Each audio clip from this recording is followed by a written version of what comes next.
In today's day and age, you need financial literacy to succeed. But Colorado students say they're lacking the resources to understand topics like investing in a 401k or how to establish good credit. A 2024 survey of just over 1,000 teens found that 68% of students between the ages of 13 and 17 want to take a class in financial literacy topics, but only 31% said they had access to these kinds of courses at school.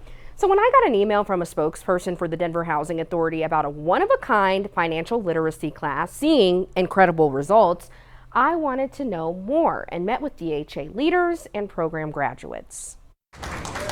Our second graduate is going to be Kendra Brenner.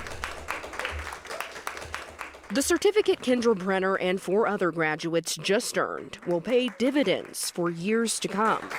Right when I joined the program, I had graduated with my associate's degree like a week earlier, and I was ready to kind of take that next step and figure out what do I want to do next. Has this program changed your life?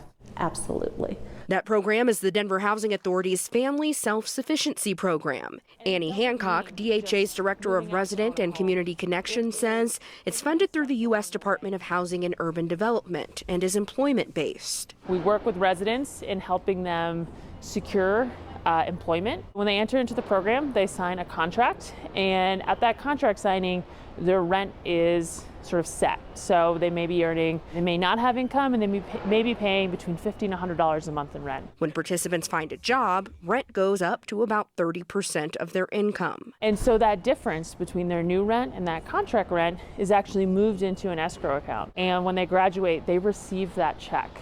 And so these checks can range from $5,000 all the way to $56,000. And this is money in their name. Hancock says the program lasts 5 years, and throughout it, participants also learn how to lower their debt, increase their credit scores, and how to work toward long-term financial goals. Do you see this as at least one solution to some of the housing and economic issues we see throughout our city? Absolutely. And I think that ultimately is another pathway to opening up more affordable housing, because we're helping people navigate out, which opens up opportunities on the back end for people to enter into housing. Before the program, it was struggling. It was literally paycheck to paycheck. I believe that it has a lot of responsibility in setting me up to be, the person that I am today, and teaching my daughters those same, fundamental things in life. With new knowledge and a big earned financial boost, Brenner is ready to buy a home, using her skills and self-sufficiency that will continue to pay off. DHA is hosting an Economic Empowerment Summit on Saturday, September 13th from 10 a.m. to 2 p.m. at the North Lincoln Opportunity Center. It's open to all and will include classes on workforce development, financial freedom, and homeownership. I'll have a link to register for you soon on denver7.com. You can also learn more about the program. A huge congratulations to those who finished the program. I mean, I took a financial literacy course when I was a senior in high school, and it was so valuable just to get that base of learning how to budget, for example. It truly is life-changing. Absolutely. Great story, Micah.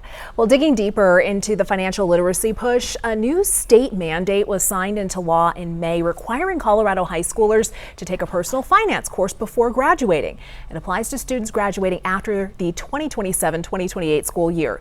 Only about 25% of Colorado school districts required finance courses to graduate when this law was passed.